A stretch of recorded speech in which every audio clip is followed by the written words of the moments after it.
नमस्ते दोस्तों, आज हम एक ऐसे रहस्य के बारे में जानेंगे जो सदियों से लोगों को हैरान करता आया है। यह रहस्य है दक्षिण अमेरिका के पेरू में स्थित नाज़का रेखाओं का। ये रेखाएं इतनी विशाल हैं कि इन्हें जमीन से देखना मुश्किल है, लेकिन अगर आप हवाई जहाज से इन रेखाओं को देखेंगे तो आपकी आंखें खुली की खुली रह जाएंगी। आपको विभिन्न आकृतियां दिखाई देंगी, जैसे कि बंदर, मकड़ी, चिड़िया और कई ज्यामितीय आकृतियां।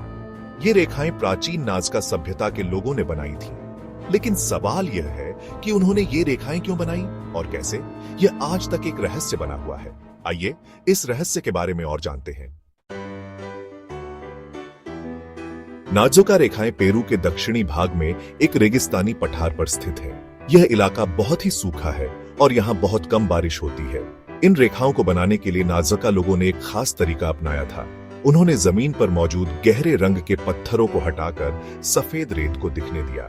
इस तरह से उन्होंने अलग अलग आकार की रेखाएं बनाई। कुछ रेखाएं तो सीधी और लंबी हैं, जो कई किलोमीटर तक फैली हुई है, और कुछ रेखाएं मिलकर विभिन्न आकृतियों का निर्माण करती हैं, जैसे कि जानवर, पौधे और इंसानी आकृतियां।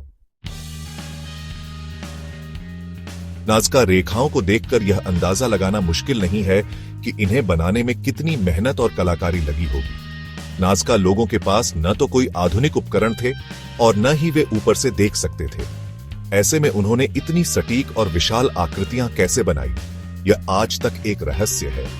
कुछ विशेषज्ञों का मानना है कि नाज़का लोगों ने रस्सियों और डंडों का इस्तेमाल करके इन रेखाओं को बनाया होगा, लेकिन यह अभी तक पूरी तरह से स्पष्ट नहीं हो सका है कि उन्होंने इतनी बड़ी परियोजना को कैसे पूरा किया होगा।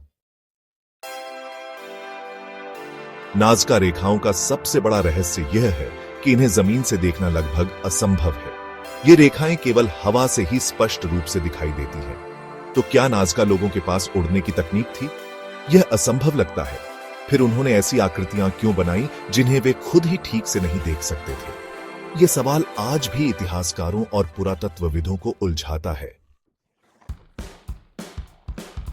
सेक्शन 5, क्या ये देवताओं के लिए संदेश थे? नाज़का रेखाओं के निर्माण के पीछे कई सिद्धांत दिए जाते हैं। कुछ लोगों का मानना है कि ये रेखाएं देवताओं के लिए बनाई गई थी।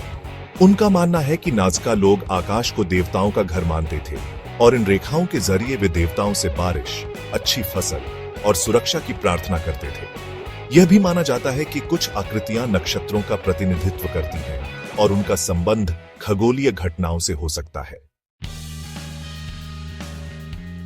सेक्शन 6, खगोलीय कैलेंडर या पानी की पूजा।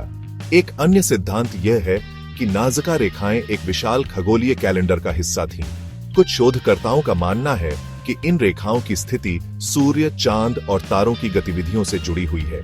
यह भी संभव है कि नाज़का लोग इन रेखाओं का इस्तेमाल धार्मिक जुलूस या त्योहारों के लिए करते थे। एक और दिलचस्प सिद्धांत यह है कि इन रेखाओं का संबंध पानी की पूजा से था। यह इलाका बहुत ही शुष्क है, इसलिए पानी यहां के लोगों के लिए बहुत महत्वपूर्ण था।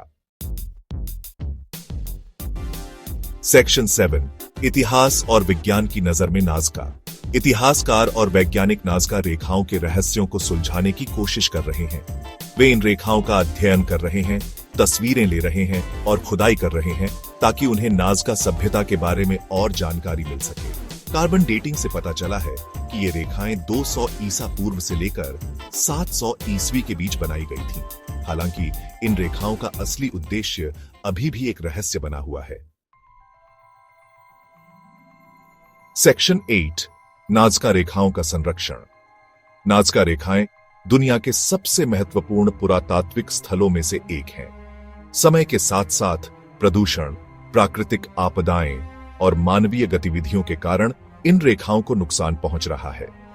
इनका संरक्षण करना बहुत जरूरी है ताकि आने वाली पीढ़ियां भी इन अद्भुत कलाकृतियों को देख सकें। पेरू सरकार ने इन रेखाओं को संरक्षित करने के लिए कई कदम उठाए हैं, लेकिन अभी भी बहुत कुछ करने की जरूरत है। सेक्शन 9, प्राचीन रहस्यों का आकर्षण।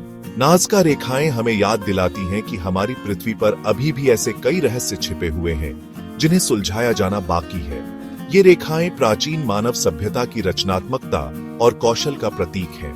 भले ही हम कभी भी इन रेखाओं का असली उद्देश्य न जान पाएं, लेकिन ये हमेशा हमारी कल्पना को उकसाती रहेंगी। तो दोस्तों, आपको नाज़का रेखाओं के बारे में यह जानकारी कैसी लगी? मुझे उम्मीद है कि आप